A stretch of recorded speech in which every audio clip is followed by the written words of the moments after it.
ಮಂಕುತಿಮ್ಮನ ಕಗ್ಗದಲ್ಲಿ ವಿಧಿವಿಧಾನದಲ್ಲಿ ತುಂಬ ಜನಕ್ಕೆ ವಿಧಿ ಅಂದರೆ ಕರ್ಮ ಇದಕ್ಕೆ ಕನ್ಫ್ಯೂಸ್ ಮಾಡ್ಕೊಳ್ತಾರೆ. ಇವತ್ತು ಕ್ಲಾರಿಟಿ ಬರುತ್ತೆ. ನಿಮಗೆ ಏನಾದ್ರು ಕನ್ಫ್ಯೂಷನ್ ಇದ್ದರೆ ಕ್ಲಾರಿಟಿ ಬರುತ್ತೆ. ಈ ವಿಧಿಯ ವಿಧಾನ ಏನು ಅಂತ ಬಹಳ ಸಿಂಪಲ್ ಉದಾಹರಣೆ ಕೊಟ್ಟಿದ್ದಾರೆ. ನಾವು ದಿನ ಬೆಳಗಾದರೆ ನೋಡ್ತಾ ಇರ್ತೀವಿ. ಪ್ರತಿಯೊಂದರಲ್ಲೂ ಕೂಡ ಒಂದು ಹೊಸತನ ಬರೋದೇ ಆ ವಿಧಿಯ ಒಂದು ವಿಧಾನ, ಹೊಸತನನ ತರೋದು. ನೋಡಿ, ಒಂದು ಉದಾಹರಣೆಗೆ ಒಂದು ಗಿಡ ತಗೊಳ್ಳಿ. ಬೇರ್ಗೆ ಪ್ರತಿದಿನ ಆ ಭೂಮಿಯಿಂದ ಅದಕ್ಕೆ ರಸ ಹೋಗ್ತಾ ಇದೆ. ಹೊಸ ಒಂದು ಬೇರಿಗೆ ರಸ ಹೋಗಿ ಅದು ಯಾವ ರೀತಿ ಬೇರಿಂದ ಕಾಂಡಕ್ಕೆ ಬಂದು ಆ ಸಸಿಗೆ ಹೋಗಿ ಹೊಸ ತಳಿರ ತಲೆಯಲ್ಲಿ ಒಂದು ಹೂನ ಮೂಡಿಸುತ್ತೆ. ಇದನ್ನು ನೋಡಿದ್ರೇ ಎಷ್ಟು ಆಶ್ಚರ್ಯ ಆಗುತ್ತೆ, ಅದ್ಭುತ ಅನಿಸುತ್ತೆ ಲೀಲೆ. ಈ ಹೊಸ ಸೃಷ್ಟಿ ಸತ್ವ ಏನಿದೆ ಅದು ಎಲ್ಲಿಂದ ಬಂತು? ಇದು ನಮ್ಮಲ್ಲೆಲ್ಲರಲ್ಲೂ ಇರೋ ಸಾರ, ಎಸೆನ್ಸ್ ಅಂತ ಹೇಳ್ತೀವಿ. ಎಸೆನ್ಸು ಎಲ್ಲದರ ಒಳಗಿನ ತಿರುಳು. ಹಣ್ಣಲ್ಲಿದೆ, ಎಲೆಯಲ್ಲಿದೆ, ನನ್ನಲ್ಲಿದೆ, ನಿನ್ನಲ್ಲಿದೆ, ಅಲ್ಲಿದೆ, ಇಲ್ಲಿದೆ, ಎಲ್ಲ ಕಡೆನೂ ಇದೆ. ಎಲ್ಲಿಂದ ಬಂದು ಸೇರ್ಕೊಳ್ತು ಗೊತ್ತಿಲ್ಲ, ಒಟ್ಟಲ್ಲಿದೆ. ಅದೇ ಹೊಸತನ ನಾವು ತಗೊಂಡು ಬರೋದು, ಅದೇ ಪುರಾತನ, ಅದೇ ಹೊಸತನ ಕೊಡುವಂಥದ್ದು. ಹೊಸರಸಂ ಬೇರೆ ಅನುದಿನಂ ಒಡವಿ ಧರೆಯಿಂದ ಸಸಿಗೆ ಹೊಸ ತಳಿರ ತಲೆಯಲ್ಲಿ ಮುಡಿಸುವಂತೆ. ಹೊಸ ತಳಿರ ತಲೆಯಲ್ಲಿ ಮುಡಿಸುವಂತೆ. ಆ ಚಿಗುರು ಹೊಸ ಚಿಗುರು ಹೆಂಗ್ ಬರ್ತಾ ಇದೆ, ಆ ಹೊಸತನ ಹೆಂಗ್ ಬರ್ತಾ ಇದೆ. ಹೊಸ ಸೃಷ್ಟಿ ಸತ್ವ ಮೆತ್ತಣಿನೋ ಬರುತ್ತನ ಅನುದಿನಂ ಹೊಸದಾಗಿಪ್ಪುದು ಜಗವ ಮಂಕುತಿಮ್ಮ. ಈ ಜಗತ್ತು ಬೆಳಗ್ಗೆ ಎದ್ದು ಹೊರಗೆ ಬಂದ್ರೆ ಎಷ್ಟು ನವನವೀನವಾಗಿ ಕಾಣುತ್ತೆ. ಎಲ್ಲ ಅದೇ, ಹಳೆ ಸೂರ್ಯ, ಹಳೆ ಆಕಾಶ, ಹಳೆ ಭೂಮಿ, ಎಲ್ಲ ಹಳೆ, ಆದರೆ ಎಲ್ಲ ಹೊಸದು. ಆ ಹೊಸತನ ಅನ್ನೋದು ಎಲ್ಲಿಂದ ಬಂತು? ಇಷ್ಟು ಚೆನ್ನಾಗಿದೆ, ಎಲ್ಲವನ್ನ ಹೊಸತಾಗಿಸ್ತದೆ ಜಗನ. ಪ್ರತಿ ಕ್ಷಣವೂ ಆ ಹೊಸತನ ಉಕ್ತಾ ಇದೆ. ಈ ತರ ಉಕ್ತಾ ಇದ್ದಾಗ ನಮ್ಮಲ್ಲಿ ಆ ಹೊಸತನ ಉಕ್ಕಕ್ಕೆ ಅಥವಾ ಉಕ್ಕೋದನ್ನ ನಾವು ಗಮನಿಸದೇ ಇದ್ರೆ ನಾವು ಇದ್ದು ಸತ್ತಂಗಲ್ವ. ಹೊಸರಸಂ ಬೇರಿಗೆ ಅನುದಿನಂ ಒದಗಿದರೆಯಿಂದ ಸಸಿಗೆ ಹೊಸ ತಳಿರ ತಲೆಯಲ್ಲಿ ಮುಡಿಸುವಂತೆ. ಹೊಸ ಸೃಷ್ಟಿ ಸತ್ವ ಮೆತ್ತಣಿನೋ ಬರುತ್ತವನುದಿನಂ ಹೊಸತಾಗಿಪುದು ಜಗವ ಮಂಕುತಿಮ್ಮ. ನಾನು ನೆನೆ ಓದ್ತಾ ಇದ್ದಾಗ ತ್ರಿಶತಿಯಲ್ಲಿ ಬರುತ್ತೆ ಮಂತ್ರ, ದೇವಿ ಹಂಸ ಮಂತ್ರಾರ್ಥ ರೂಪಿಣಿ ಅಂತ. ಅದೇ ತತ್ವ ಇಲ್ಲೂ ಇದೆ. ಓದ್ತಾ ಇದ್ರೆ ಒಂದಕ್ಕೊಂದಕ್ಕೆ ಹೇಗೆ ಕನೆಕ್ಷನ್ ಲಿಂಕ್ ಇದೆ. ಅವ್ರು ಎಷ್ಟು ಆಳವಾಗಿ ವಿಷಯಗಳನ್ನ ಹೇಳ್ತಾರೆ. ನಾವು ಆಳಕ್ಕೆ ಹೋಗ್ತಾ ಎಲ್ಲ ಕನೆಕ್ಟ್ ಮಾಡ್ಬೋದು ಅಂತ. ಅದಕ್ಕೆ ಹೇಳ್ತಾರೆ ವ್ಯೋಮ, ಅದು ಪರಮವ್ಯೋಮದ ಗುಹೆ ಬ್ರಹ್ಮ ಇರ್ತಾನೆ. ಆ ಗುಹೆ ಎಲ್ಲರ ಹೃದಯದೊಳಗೂ ಇದೆ. ಆ ಗುಹೆಗೆ ಅಲ್ಲಿಂದ ಬರ್ತಾ ಇದೆ, ಅಂತ ಗಾಳಿ ಬರ್ತಾ ಇದೆ, ಉಫ್ ಅಂತ ಹೋಗ್ತಾ ಇದೆ. ನಾವು ಅದಕ್ಕೆ ಒಂದು ಎಕ್ಸಸೈಸ್ ಇದೆ, ಚೆನ್ನಾಗಿ ಮೂಗಲ್ಲಿ ಗಾಳಿ ತಗೊಂಡು ಅಂತ ಬಿಟ್ಟಾಗ ಅಂತ ಹಂಸ ಸೋ ಹಂ, ಇದು ಒಂದು ಅಜಪ ಜಪ. ಅದು ಮಾಡಬೇಕಾದಲ್ಲ, ಆಗ್ತಾ ಇರೋ ಪ್ರಾಣಾಯಾಮ. ಬ್ರಹ್ಮ ಉಸಿರಾಡ್ತಾ ಇದ್ದಾನೆ ಒಳಗು ಹೊರಗು. ಶ್ವಸನ ಅಂದ್ರೆ ಉಸಿರಾಟ ಅಥವಾ ಶ್ವಸನ ಆಗಸದಿಂದ ಇಳಿದು ಅದ್ರಿ ಗುಹೆ ಒಳಗೆ ಹೋಗಿ ಉಸಿರಾಗಿ ನಮ್ಮೊಳಗೆ ಒಳಗೋಗಿ ಹೊರಗೆ ಬರುವ ಹಾಗೆ. ಎಷ್ಟು ಚೆನ್ನಾಗಿದೆ ನೋಡಿ. ಅದು ಅಲ್ಲಿಂದ ಬರ್ತಾ ಇದೆ. ಶ್ವಸನನ ಆಗಸದಿಂದ ಇಳಿದು ಅದ್ರಿ ಗುಹೆ ಒಳೆಯು ಉಸಿರಾಗಿ ನಮ್ಮೊಳಗಾಮ ಮಾಡುವಂತೆ. ಅಂದರೆ ನಮ್ಮಲ್ಲಿ ಒಳಗಡೆ ಹೋಗಿ ವಿಸ್ತಾರ ಮಾಡೋಕ್ಕೆ ನಮ್ಮ ಕಾನ್ಷಿಯಸ್ನೆಸ್ ಎಕ್ಸ್ಪ್ಯಾಂಡ್ ಆಗುತ್ತೆ. ಅದನ್ನು ಫೀಲ್ ಮಾಡಿದ್ರೇನೆ ಒಳಗಿಂದ ಸುಮ್ಮನೆ ಮೇಲ್ಗಡೆ ವಾಯು ಗಾಳಿ ನಾವು ಉಸಿರಾಡ್ತಿದ್ದೀವಿ ಅನ್ಕೊಳ್ಳೋಕ್ಕಿಂತ ಒಳಗಡೆಯಿಂದ ಪ್ರಾಣವಾಯು, ಒಳಗಡೆಯಿಂದ ಜೀವರಸ, ಒಳಗಡೆಯಿಂದ ನವಸತ್ವ ನಮ್ಮ ಒಳಗಡೆ ಪ್ರತಿ ಕ್ಷಣವೂ ಒಳಗೆ ಹೋಗ್ತಾ ಇದೆ. ನಮ್ಮನ್ನ ರಿಜುನೇಟ್ ಮಾಡ್ತಾ ಇದೆ, ರಿನ್ಯೂ ಮಾಡ್ತಾ ಇದೆ. ನಾವು ಹೊಸದಾಗ್ತಾ ಇದ್ದೀವಿ ಅನ್ನೋ ಭಾವನೆನೇ ಇಲ್ಲದೆ ಇದ್ರೆ ನಮ್ಮಲ್ಲಿ ಅದು ಒಳಗೆ ಹೋಗಿ ಹೊರಗೆ ಬರುತ್ತೆ, ವಿಸ್ತರಿಸತ್ತೆ ನಮ್ಮನ್ನ. ವಿಸರಸತ್ತ ಅನುದಿನ ಎತ್ತಣಿನೋ ಬಂದಿದೆ, ಅದು ಒಳಗೆ ಹೋಗ್ತಾ ಇದೆ, ಹೊರಗೆ ಬರ್ತಾ ಇದೆ. ಈ ಒಂದು ಪ್ರಾಣಾಯಾಮ ಏನಿದೆ ಅದನ್ನ ಇವರೇ ಬರೆದ್ಬಿಟ್ಟಿದ್ದಾರೆ, ಇಲ್ಲಿ ನಡೀತಾ ಇದೆ ನೋಡ್ಕೊಳ್ಳಿ. ನೀವು ಉಸಿರಾಡ್ತಾ ಇರೋದು ಕಾರಣ ನಿಮಿತ್ತ, ಆ ಉಸಿರಾಟ ಆಗ್ತಾ ಇರೋದು ಬೇರೆ ಒಂದು, ಅದರ ಹಿಂದೆ ದೊಡ್ಡ ಬ್ಯಾಕ್ಗ್ರೌಂಡ್ ಇದೆ. ಬ್ರಹ್ಮ ಉಸಿರಾಟ, ಅದು ಬ್ರಹ್ಮ ಉಸಿರು ಬಿಡ್ತಾನೆ, ಅದು ಒಳಗೆ ಹೋಗುತ್ತೆ, ಒಳಗಡೆ ಆ ಗುಹೆಯ ಬಾಗಿಲು ತೆಗಿಯತ್ತೆ ಮತ್ತು ಹೊರಗೆ ಬರುತ್ತೆ. ಆ ಒಳಗಡೆ ಹೋಗಿ ಹೊರಗಡೆ ಬರುವಾಗ ಆ ಮಧ್ಯದಲ್ಲಿ ನಿನ್ನನ್ನು ಎಷ್ಟು ಪುನರ್ ಚೈತನ್ಯವಾಗಿ ಮಾಡಿ ಆ ಹೊಸ ತಳಿರನ್ನ ತಲೆಯಲ್ಲಿ ಮೂಡಿಸೋ ಹಾಗೆ ಗಿಡ ನಿನಗೆ ಹೊಸತನವನ್ನು ಕೊಡ್ತಾ ಇದೆ.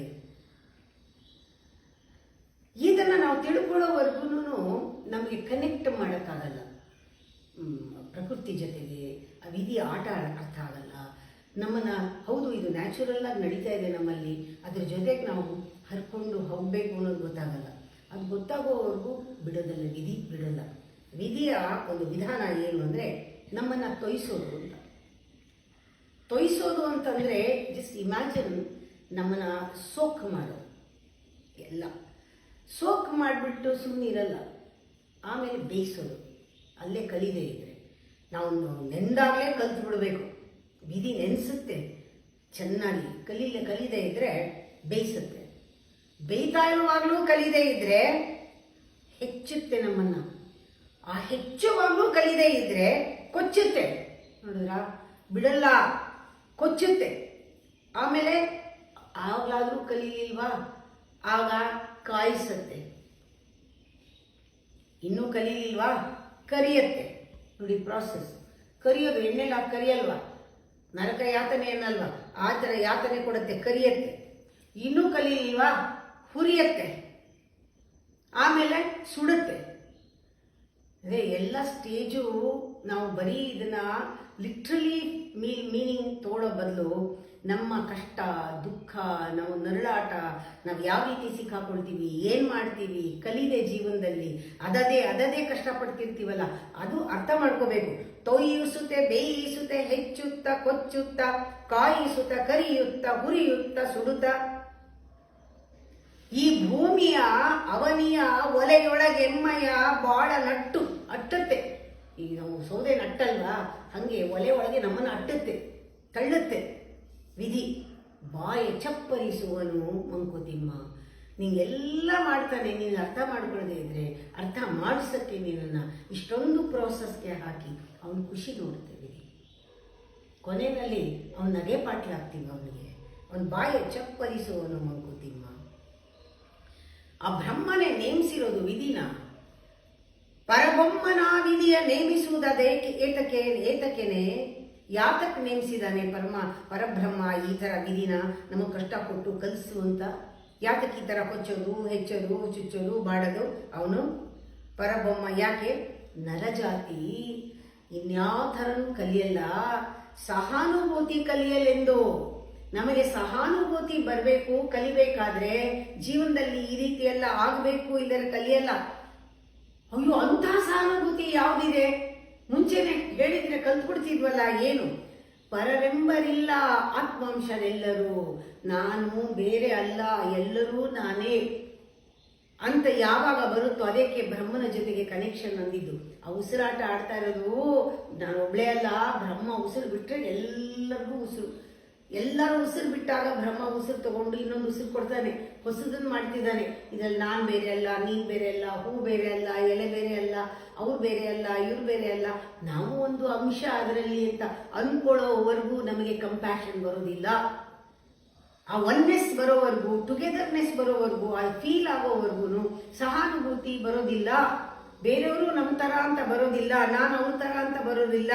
ಪರರೆಂಬರಿಲ್ಲ, ಬೇರೆಯವರು ಅನ್ನೋದು ಇಲ್ಲ ಅಂತ ಬರಬೇಕು. ಆತ್ಮಾಂಶರು ಎಲ್ಲರೂ ಅಂತ ಬರಬೇಕು. ಬೇರೆ ನೀನು ವಿಶ್ವದಲ್ಲಿ ಅಂತ ಬರಬಾರ್ದು.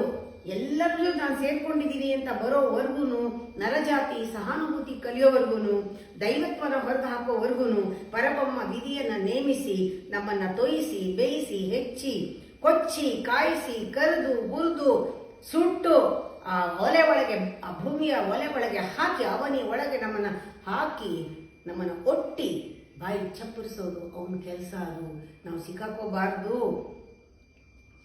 2 ಕರ ಅವನದು, ಒಂದು ಅದೃಷ್ಟ, ಕರವೆರಡು ಅದೃಷ್ಟಕ್ಕೆ ಒಂದು ನರನ ಪೂರ್ವಕ ಒಂದು ಪೆರತೊಂದು ಸಮ ಸೃಷ್ಟಿ ಸತ್ವದ ಬೊಗಸೆಯಲಿ, ಸಮಸತ್ವದ ಬೊಗಸೆಯಲ್ಲಿ 2 ಕರ ಇದೆ. ಧರಿಸುವುದು ಮನುಜ ಜೀವಿತದರೊಳ ಒತ್ತಡದೆ, ಮನುಷ್ಯನ ಜೀವನ ಅದರ ಒತ್ತಡದಲ್ಲಿ ಜೀವಿಸ್ತಾ ಇದೆ. ಪರಿದಾಟ, ಅದಕ್ಕೆ ನಮಗೆಲ್ಲ ಪರಿದಾಟ ಯಾಕೆ ಅಂದರೆ ಈ ಬೊಗಸೆನಲ್ಲಿ ನಾವಿದ್ದೀವಿ. ಆ ಬೊಗಸೆನಲ್ಲಿ 2 ಕೈ ಇದೆ. ಒಂದು ಕೈ ಅದೃಷ್ಟ, ಒಂದು ಕೈ ನರನ ಪೂರ್ವದ ಕರ್ಮ. ಇದೆರಡೂ ಕೂಡ ಇದೆ. ನಾವು ಯಾವತ್ತೂ ನಾವು ಅರ್ಥ ಮಾಡ್ಕೊಳ್ತೀವೋ, ನಮ್ಮನ್ನು ಬಿಟ್ಕೊಡ್ತೀವೋ, ನಾವು ಹಿಡ್ಕೊಳ್ಳುವ ನಮ್ಮನ್ನು, ಆವಾಗ ಆ ವಿಧಿಯ ಆಟನ ಅರ್ಥ ಮಾಡಿಕೊಂಡು ನಾವು ಗೆಲ್ಲಬಹುದು. ಅದರಲ್ಲಿ ಗೆಲ್ಲಕ್ಕೂ ಸಾಧ್ಯ ಇದೆ. ಹೊಸದಾಗಿ ನೋಡಿ, ಇವಾಗ ಒಂಚೂರು ರೆಸ್ಟ್ರಿಕ್ಟ್ ಮಾಡ್ತಿಲ್ಲ ಪ್ರಕೃತಿನಲ್ಲಿ. ಗಿಡ ಮರಗಳಿರ್ಬೋದು, ಪ್ರಾಣಿಗಳಿರ್ಬೋದು, ಅವರಲ್ಲಿ ಹೊಸತನ ಬೇರೆ ಬರ್ತಾ ಇದೆ. ಅದು ಯಾವುದಕ್ಕೂ ಜನನ ಮರಣದ ಒಂದು ದುಃಖ ಅದಕ್ಕಿಲ್ಲ, ಸಿಕ್ಕಾಕೊಂಡಿಲ್ಲ ಅವು. ಅದಕ್ಕೆ ಮೋಹ ವ್ಯಾಮೋಹಗಳು ಕಮ್ಮಿ ಇಲ್ಲ. ಅದರಿಂದ ಅದಕ್ಕೆಲ್ಲ ಸುಖ ಇದೆ. ನಮ್ಮ ಮನುಷ್ಯರಿಗೆ ವ್ಯಾಮೋಹ ಇರೋದ್ರಿಂದ ವಿಧಿ ಆಟ ಆಡಿಸುತ್ತೆ. ವಿಧಿ ಆಟ ಆಡಿಸೋದು ಬ್ರಹ್ಮ ನೇಮಿಸಿರೋದು ಅದನ್ನು ಅಂತ ಗೊತ್ತಾದಾಗ ಆ ವಿಧಿ ವಿಧಾನವನ್ನು ತಿಳ್ಕೊಳ್ಳೋಕ್ಕೆ ಬಹಳ ಚೆನ್ನಾಗಿ ಬರ್ತಿದ್ದಾರೆ. ಇದು ದಿನನಿತ್ಯ ನಡೀತಾ ಇರೋದು. ಅದರಿಂದ ಹೊರಗೆ ಬರೋಕ್ಕೂ ಒಂದಿದೆ, ಒಂದು ಸಹಾನುಭೂತಿ. ಇನ್ನೊಂದು ಸತಿ ಇದು ಹೇಳ್ಬಿಡ್ತೀನಿ ನನ್ನ ಖುಷಿಗೆ. ಪರಬೊಮ್ಮನ ವಿಧಿಯ ನೇಮಿಸಿದನು ಏತಕ್ಕೆ ನರಜಾತಿ ಸಹಾನುಭೂತಿಯ ಕಲಿಯಲೆಂದು, ಪರರೆಂಬರಿಲ್ಲ ಆತ್ಮಾಂಶರೆಲ್ಲರೆನ್ನುತ್ತೆ ಬೇರೆ ನೀನು ವಿಶ್ವದಲ್ಲಿ ಮಂಕುತಿಮ್ಮ. ಬೇರೆ ಬೇರೆ ಬೇರೆ, ಜಸ್ಟ್ ಬೇರೆ ಎಲ್ಲರ ಜೊತೆನೂ, include everybody, become one with every one. ಇದು ನಮ್ಗೆ ಸಿಕ್ಕಾಪಟ್ಟೆ ಇಷ್ಟ ಈ ತತ್ವ. ಮೆಡಿಟೇಷನ್ ಟಕ್ಕಂತ ಆಗುತ್ತೆ ಇದು ಬಂದರೆ.